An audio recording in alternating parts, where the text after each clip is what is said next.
Bueno, buenas tardes. Hoy vamos a hablar del paper titulado Correlación radiológica patológica de las neoplasias retroperitoneales primarias, que es un paper publicado en Radiographics el 1 de octubre de este año.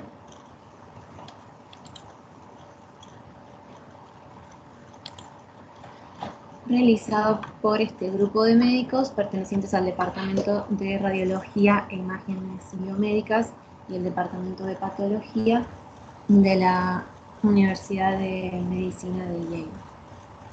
Los objetivos de aprendizaje de este paper son describir los planos y espacios faciales de los compartimientos retroperitoneales, caracterizar neoplasias retroperitoneales sólidas y quísticas según sus características en las imágenes y correlacionar las características de las imágenes con los hallazgos histológicos macroscópicos y microscópicos.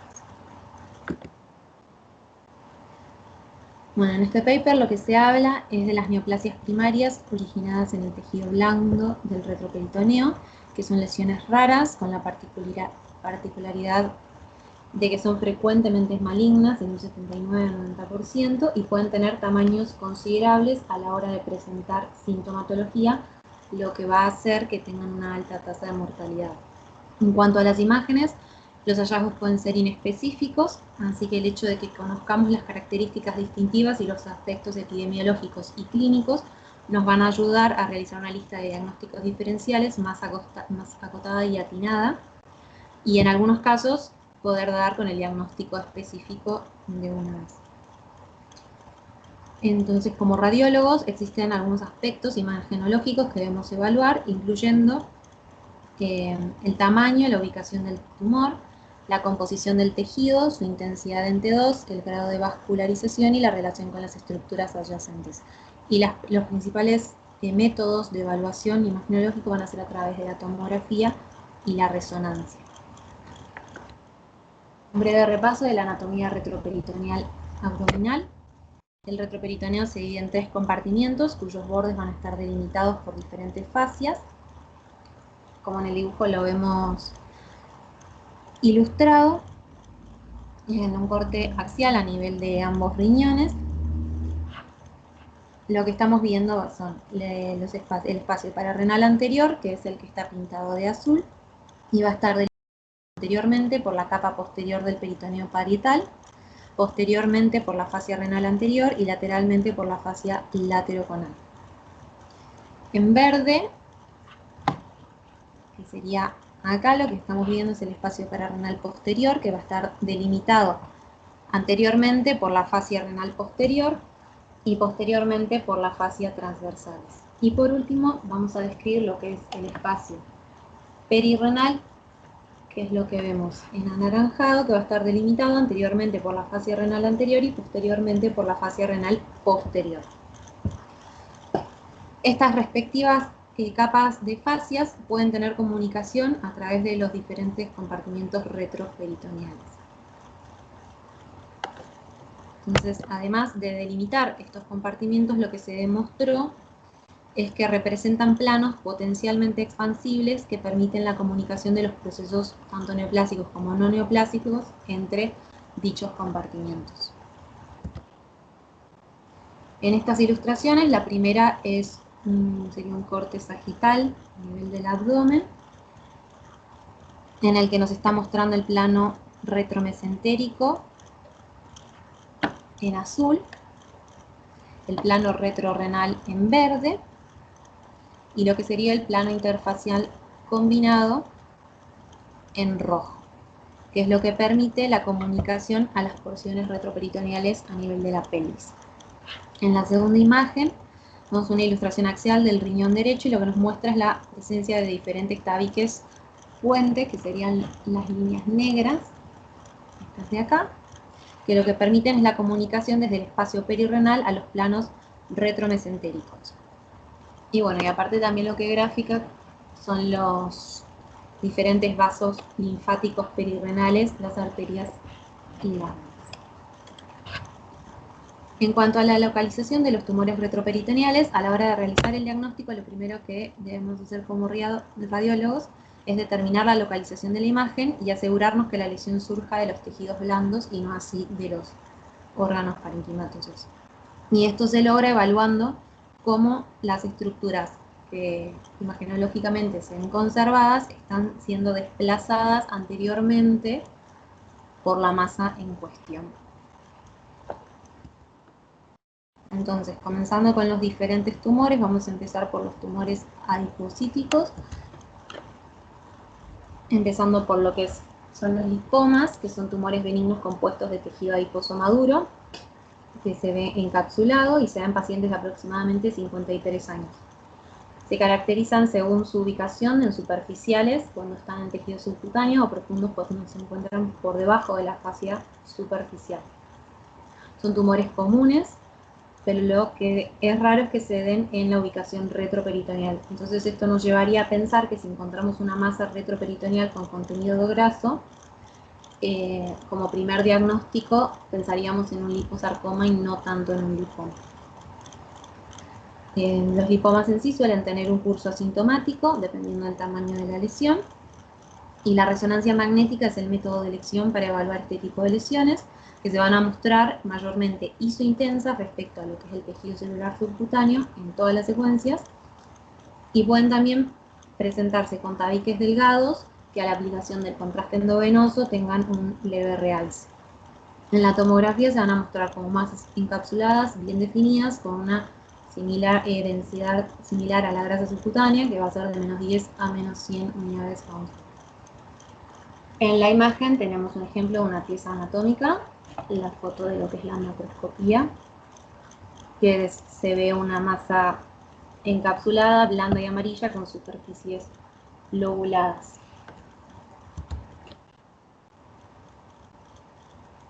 En esta diapositiva vemos un ejemplo, un lipoma de una mujer de 34 años que consultó por antecedentes de larga evolución de dolor en el cuadrante inferior izquierdo, con evacuaciones frecuentes y urgencia urinaria. En la primera imagen estamos viendo una tomografía, un corte axial con contraste, y en la segunda una resonancia ponderante 1 con saturación grasa. Y lo que estamos viendo en la primera imagen, señalado con el asterisco, es la masa lipomatosa, ubicada en el espacio retroperitoneal a lo largo de la pared lateral pélvica izquierda, y se llegan a distinguir algunos septos delgados que tienen un mínimo realce a la aplicación del contraste. Y la imagen equivalente señalada por la flecha en la resonancia magnética, que lo estamos viendo hipointenso. Como teaching point nos deja que la presencia de supresión de grasa incompleta en la resonancia magnética, cápsulas o tabiques gruesos o irregulares, realce nodular interno o necrosis en una masa retroperitoneal que contiene grasa, nos debe hacer sospechar un sarcoma lipomatoso, y en esos casos se justifica una biopsia o una resección quirúrgica de la lesión. El liposarcoma es un tumor maligno del tejido adiposo, representando un 10 a un 20% de presentación retroperitoneal, y representa el sarcoma retroperitoneal primario más común, o sea, el 35% de los tumores de tejidos blandos retroperitoneales. Se presenta en un promedio entre la quinta y la séptima década de la vida y suelen manifestarse como masas grandes, encapsuladas, con contenido graso, que, como habíamos descrito, desplazan estructuras adyacentes. Se pueden dividir en 4 tipos histológicos. Según su orden de frecuencia van a ser el liposarcoma bien diferenciado, el mixoide, el pleomórfico y el desdiferenciado. El bien diferenciado es una lesión de grado intermedio sin potencial metastásico, pero con alta tasa de mortalidad por la recurrencia que presenta y la degeneración maligna. Los otros 3 subtipos son lesiones de alto grado, que suelen presentar metástasis, y el pleomórfico presenta metástasis temprana en pulmón en un 75% de los pacientes. En cuanto a las imágenes, tienen una presentación variable. Tenemos que tener en cuenta que la cantidad de grasa que contenga el tumor va a ser inversamente proporcional al grado de malignidad del mismo. Entonces, con esto lo que deducimos es que el bien diferenciado va a ser predominantemente graso en la tomografía y en la resonancia, va a poder presentar tabiques gruesos o nodularidades, y el realce a la aplicación del contraste va a ser leve. Otra característica a tener en cuenta es el tamaño de la lesión, que suelen presentarse como masas mayores a 10 centímetros. El desdiferenciado lo vamos a ver como una imagen heterogénea, que eso nos va a demarcar la presencia de tejido sólido graso y de tejido no graso, y puede presentar calcificaciones en un 15% de los casos. En cuanto a los liposarcomas pleomórficos, tienen un aspecto heterogéneo y la resonancia suele manifestarse como grandes masas de partes blandas bien definidas con área de necrosis y hemorragia. En las imágenes lo que estamos viendo es el caso de un liposarcoma bien diferenciado en una mujer de 55 años que había sentido la masa a la palpación abdominal, se presentó con náuseas y saciedad temprana y estreñimiento. Lo que estamos viendo es un corte coronal de tomografía y un axial de magnética ponderada en T1 con supresión grasa, en este caso también con contraste, y lo que nos está mostrando es una masa de gran tamaño que es de contenido graso y presenta tabiques finos con leve realce al contraste, y el equivalente de la lesión en la tomografía.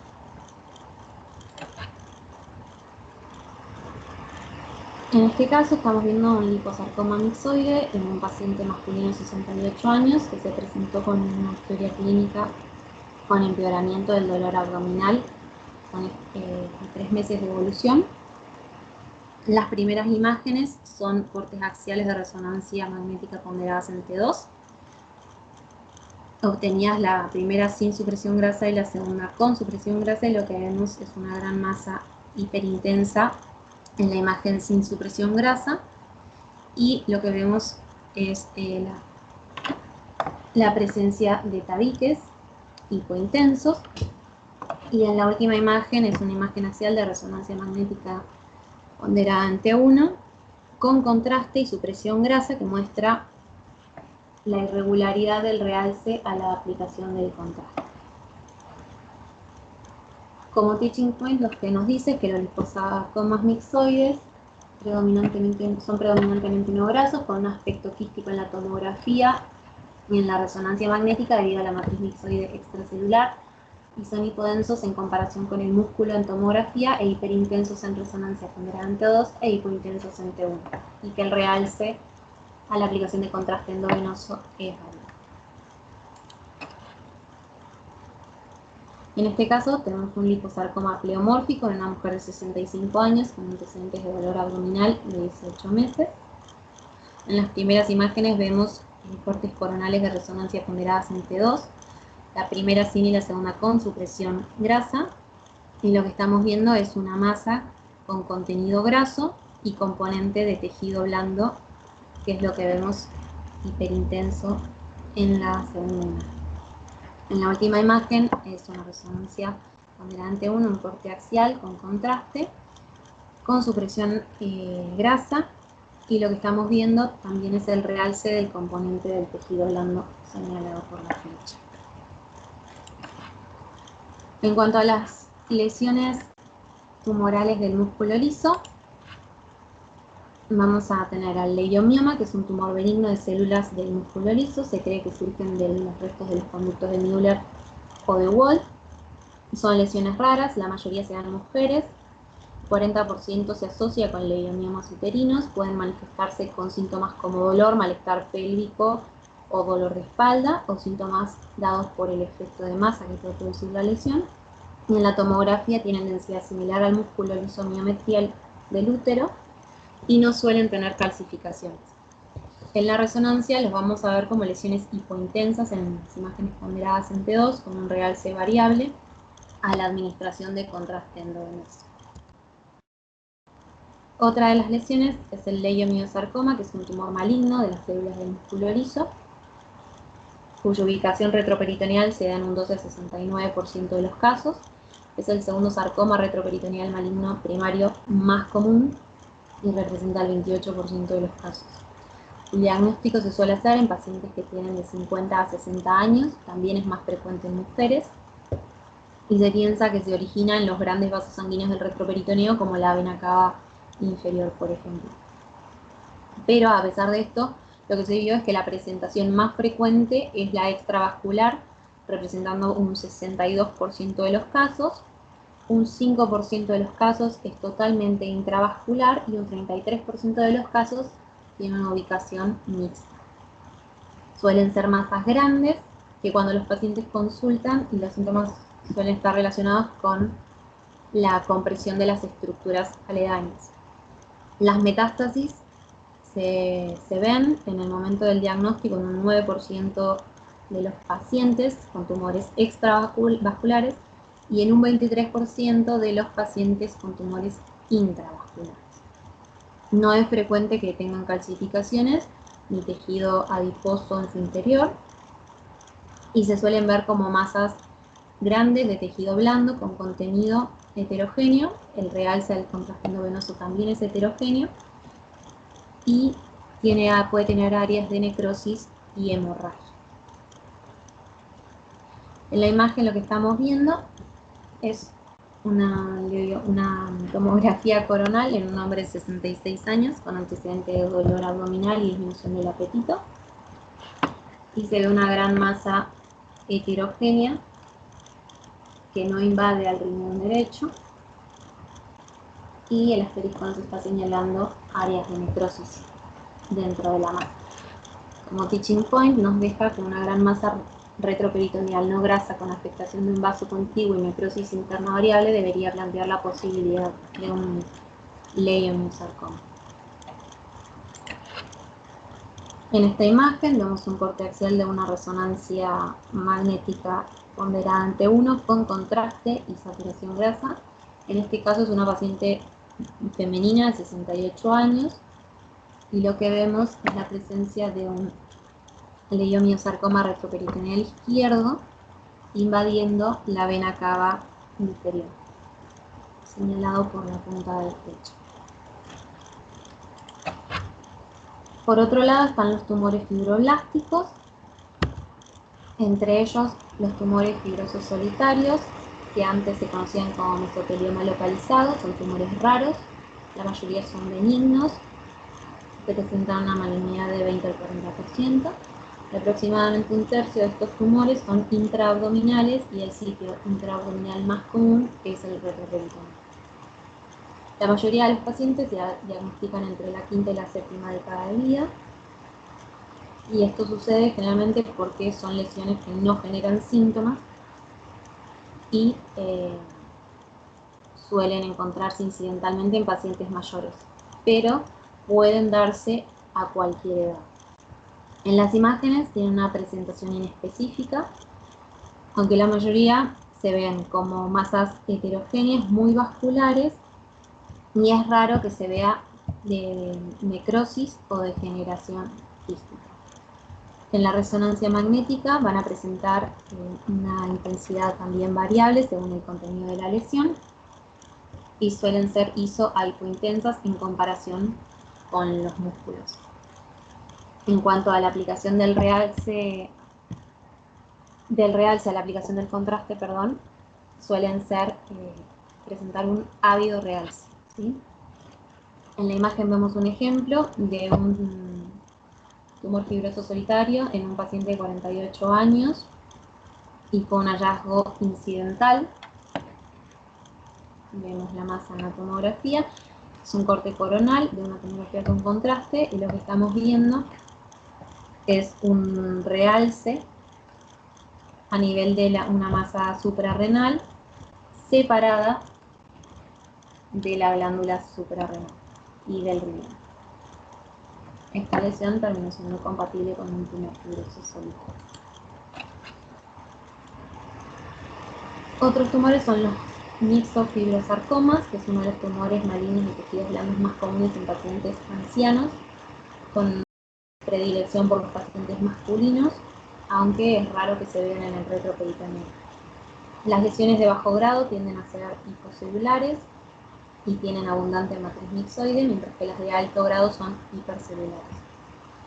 En las imágenes, su apariencia va a depender del grado histológico y las lesiones de bajo grado son hipodensas en comparación con el músculo en la tomografía y se ven hiperintensas en T2 e hipointensas en T1 en la resonancia magnética. Otros hallazgos que podemos ver asociados son regiones de hemorragia y necrosis. Acá vemos el ejemplo en un paciente de 63 años que se presentó con un bulto abdominal. Y lo que estamos viendo es un corte coronal de una tomografía con contraste que nos muestra una masa retroperitoneal heterogénea que está obstruyendo al uréter derecho. Otro tipo de tumores son los tumores neurológicos, empezando por los neurofibromas, que son tumores benignos de la vaina nerviosa, que están compuestos por células de Schwann y células del tejido conectivo. Son tumores que pueden darse tanto en la piel como en tejidos blandos profundos, y en particular en el retroperitoneo representan el 1% de todos los tumores de la región. Hay diferentes subtipos que se dividen entre localizados, difusos y plexiformes. Los localizados no se ven asociados a neurofibromatosis tipo 1, mientras que los otros dos siempre se asocian a neurofibromatosis tipo 1. Se suelen dar en pacientes entre 20 y 30 años y puede darse en pacientes más jóvenes que padezcan neurofibromatosis tipo 1. En sí suelen ser hallazgos incidentales porque es común que sean asintomáticos. Y se descubren con frecuencia en el retroperitoneo, en las imágenes de tomografía, se suele ver una masa bien definida, hipodensa, y el realce a la aplicación de contraste endovenoso es baja. En la resonancia ponderada en T1 se suelen ver como masas iso-hipointensas respecto al músculo e hiperintensas con forma de diana en las secuencias ponderadas en T2. En el caso del subtipo plexiforme, se tienden a mostrarse como masas infiltrativas multilobuladas o como un conglomerado de masas a lo largo del recorrido de las fibras nerviosas, y en este caso suelen ser lesiones bilaterales simétricas que se ven paralelas al músculo psoas. En la imagen de la derecha vemos una corte axial de una resonancia ponderada en T2 con supresión grasa. Esta es una paciente de 18 años con un neurofibroma. Y lo que nos está mostrando acá es el signo clásico en diana que habíamos dicho que se ve en T2.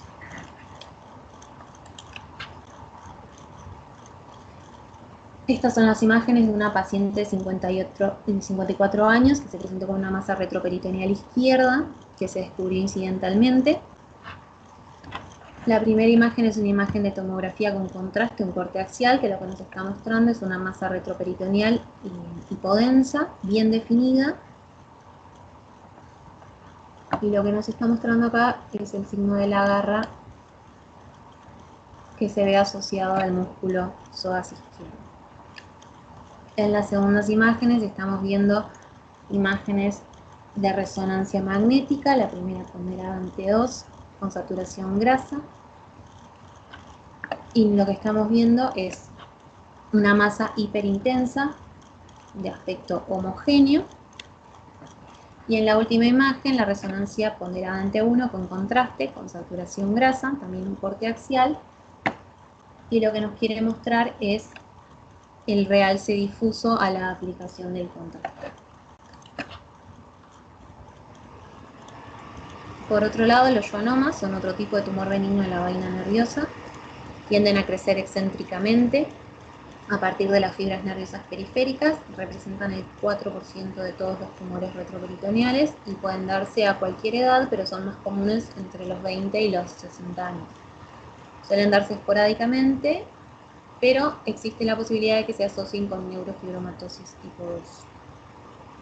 En las imágenes presentan características similares a los neurofibromas y en la tomografía pueden verse como masas que son hipodensas, redondas o fusiformes, y en la resonancia son imágenes iso-hipointensas en T1 e hiperintensas en T2, también pudiéndose ver en forma de diana o forma fascicular, que sería como anillos concéntricos. A la aplicación de contraste, el realce va a ser variable, y en las lesiones ya evolucionadas puede verse degeneración quística, sobre todo si la lesión supera los 5 centímetros, y también pueden encontrarse la presencia de calcificación y áreas de hemorragia. En las imágenes vemos un caso de una mujer de 41 años con una masa abdominal calcificada, que se vio en una radiografía de columna lumbar. Y la primera imagen lo que estamos viendo es una tomografía con contraste en corte axial, que nos muestra una masa hipodensa con presencia de calcificaciones lineales y curvilíneas también. Y en la segunda imagen, estamos viendo una resonancia axial ponderada 2 con saturación grasa, que lo que nos está mostrando es que la masa es heterogéneamente hiperintensa y tiene la presencia de la degeneración quística en el centro.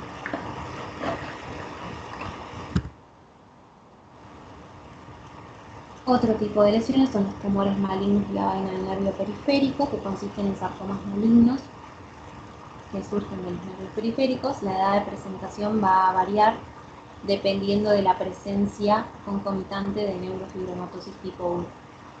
En aquellos pacientes que tengan esta patología, la neoplasia se va a dar entre los 20 y 30 años, y en los que no cursan con esta patología, la enfermedad, el tumor maligno de la vaina del nervio periférico se va a dar en pacientes mayores de 60 años.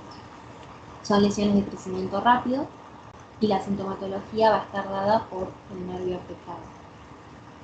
Tanto en tomografía como en resonancia vamos a ver una gran masa heterogénea que frecuentemente va a presentar áreas de necrosis o de hemorragia central. Los bordes van a ser mal definidos, con edema perilesional y quistes intralesionales. A la aplicación del contraste endovenoso, el realce que vamos a ver es periférico. Y lo que se suele utilizar para valorar la degeneración maligna del tumor es el PET-CT. En la imagen estamos viendo el ejemplo de un tumor maligno en la vaina del nervio periférico en una paciente femenina de 12 años con antecedente de neurofibromatosis tipo 1. Y esta imagen es una resonancia magnética ponderada 2 en corte coronal y nos está mostrando la masa retroperitoneal hiperintensa.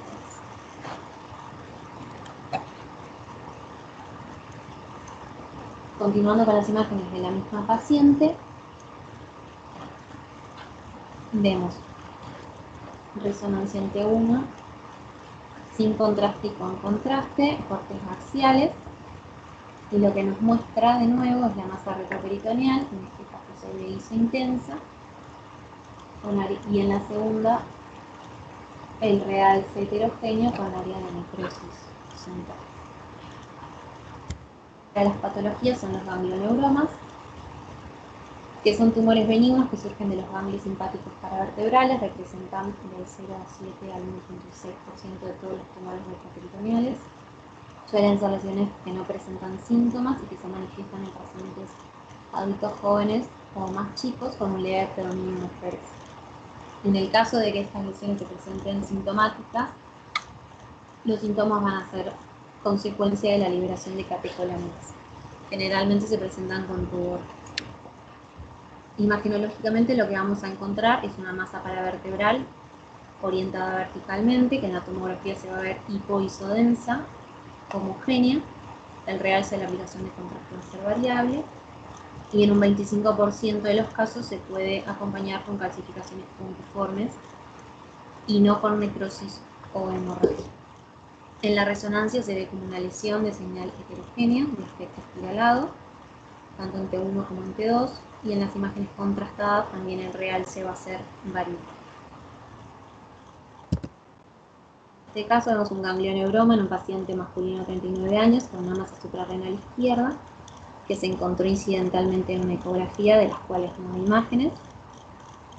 En la primera imagen vemos una resonancia ponderada ante 2, un corte axial, que lo que nos está mostrando es una masa hiperintensa con una banda circunferencial hipointensa, señalada por la punta de flecha, y eso corresponde al aspecto en espiral que se describe en estas masas en la resonancia. En la segunda imagen vemos también un corte axial en una resonancia ponderada ante 1 con contraste y con saturación grasa, y lo que nos está mostrando es el realce predominantemente periférico de la masa en cuestión. En cuanto a los tumores del músculo esquelético, vamos a describir el rhabdomyosarcoma, que es un sarcoma maligno de los tejidos blandos más común en niños de 15 años o menos. Es rara que se den adultos. Se divide en 4 tipos principales, que van a ser el rhabdomyosarcoma embrionario, alveolar, pleomórfico, esclerosante y el otro de células fusiformes. El más común es el embrionario.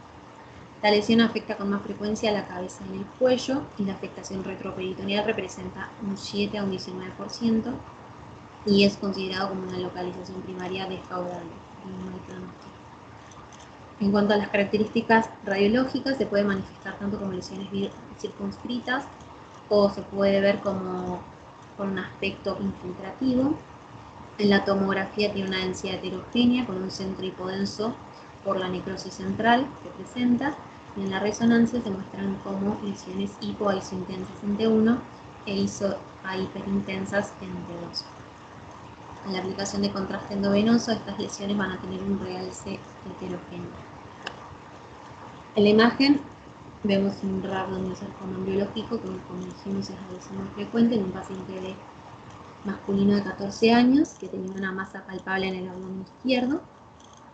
Y lo que estamos viendo es una tomografía en corte axial en la que se ve la masa retroperitoneal heterogénea con un realce periférico y la necrosis central, que es la que está señalada por el esqueleto. Otros tipos de tumores, vamos a tener el sarcoma pleomórfico indiferenciado, que son tumores clínicamente agresivos, que se observan comúnmente en pacientes entre 50 a 70 años.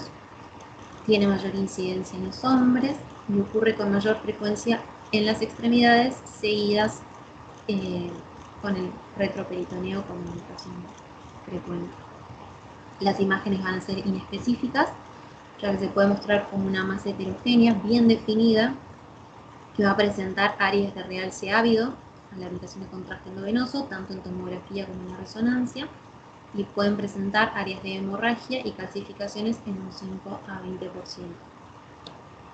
Tenemos un ejemplo en la imagen, en este caso es un paciente de 84 años que se presentó con una masa retroperitoneal de rápido crecimiento, y lo que vemos es un corte axial de una tomografía con contraste en el que nos muestra la masa heterogénea con áreas centrales hipodensas que son las compatibles con necrosis. Otra lesión es el sarcoma alveolar de partes blandas, que también es un tumor maligno, que representa el 1% de los sarcomas de partes blandas y suele diagnosticarse en pacientes de 20 años o más y es más frecuente en mujeres. Generalmente es un tumor asintomático de crecimiento lento, que en caso de que sea una lesión evolucionada puede presentar metástasis hasta en un 65% de los casos. En la tomografía se va a ver como una lesión bien definida, iso o hipodensa respecto al músculo, y presenta una marcada vascularización a la aplicación de contraste endovenoso. En la resonancia ponderada en T1 se van a ver como lesiones isointensas respecto al músculo, y en el caso de presentar hemorragias pueden presentar áreas hiperintensas.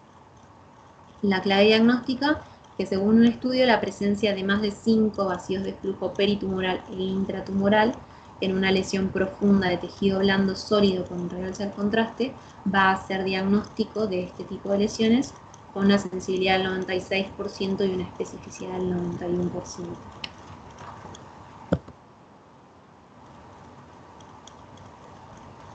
En cuanto a los tumores quísticos, son lesiones poco frecuentes, con una incidencia notificada de 1 cada 100.000 adultos. Se pueden clasificar según su origen, como quistes de origen epitelial, mesotelial, origen de células germinales y otros. El que desarrolla es el quiste del intestino posterior, que también es conocido como hematoma quístico retrorrectal. Son lesiones congénitas poco frecuentes que surgen del intestino posterior embrionario. Se dan con mayor frecuencia en mujeres entre los 30 y 70 años aproximadamente, y el 50% son hallazgos incidentales. Mientras que aquellos que tengan presentación clínica, los síntomas que suelen causar son dolor lumbar o dolor durante la defecación, y pueden cursar también con plenitud rectal. Un 14% suele sufrir degeneración maligna, por lo que se recomienda la extirpación completa de la lesión en caso de que sea diagnosticada. Los vamos a encontrar localizados de forma característica en el espacio presacro o retrorectal y pueden extenderse hasta la fosa isquional. En cuanto a las imágenes, en la tomografía lo que vamos a ver es una masa hipodensa uni o multilocular bien definida que puede presentar tabiques de grosor variable y puede presentar calcificaciones ocasionales. En cuanto a la resonancia, la lesión la vamos a ver hiperintensa en T2 e hipointensa en T1, aunque esto puede variar dependiendo de la presencia de detritus en su interior, y los septos van a mostrar un leve realce a la aplicación de contraste endovenoso. En la imagen tenemos un ejemplo de un quiste de intestino posterior en una mujer de 51 años que se presentó con dolor a nivel rectal. En lo que estamos viendo son imágenes de resonancia ponderadas en T2 la primera y ponderada en T1, la primera con supresión grasa, las dos con supresión grasa, y lo que vamos a ver es la gran masa quística presacra sin nodularidad interna ni tabiques en este caso.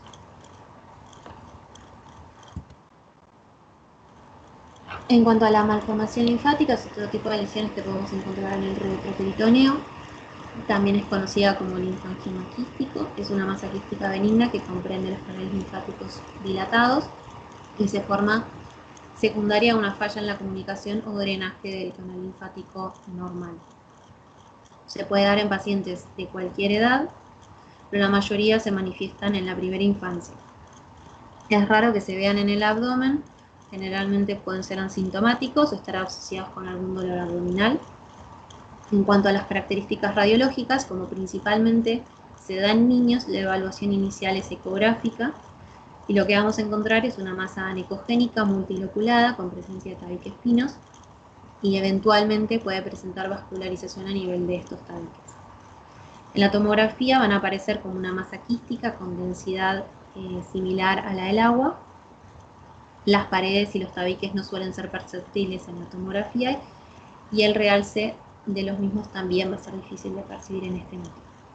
En cuanto a la resonancia, vamos a ver una imagen hiperintensa con realce de los tabiques y en caso de que haya hemorragia puede verse nivel líquido-líquido en T2 e hiperintensidad en T1. En las imágenes vemos un ejemplo en una adolescente de 17 años con dolor en flanco izquierdo. En la primera imagen vemos una resonancia ponderada en T2 y en la segunda una ponderada en T1 con contraste, y lo que nos muestran es una masa quística multiseptada que presenta un realce leve de los septos a la aplicación del contraste. Es lo que vemos señalado por la flecha en este caso. Por último, en el paper deja un algoritmo para el estudio de las lesiones retroperitoneales dependientes del tejido blando. Como conclusión tenemos que las neoplasias retroperitoneales primarias son un grupo de tumores poco común con una variedad de características de imagen, y la incorporación de un enfoque sistemático de este tipo de neoplasias, teniendo en cuenta las características epidemiológicas y clínicas, va a permitir a los radiólogos proporcionar interpretaciones precisas y de alta calidad de manera constante para los médicos tratantes. La interpretación precisa es fundamental ya que nos va a permitir dirigir el siguiente paso en el manejo de la atención del paciente.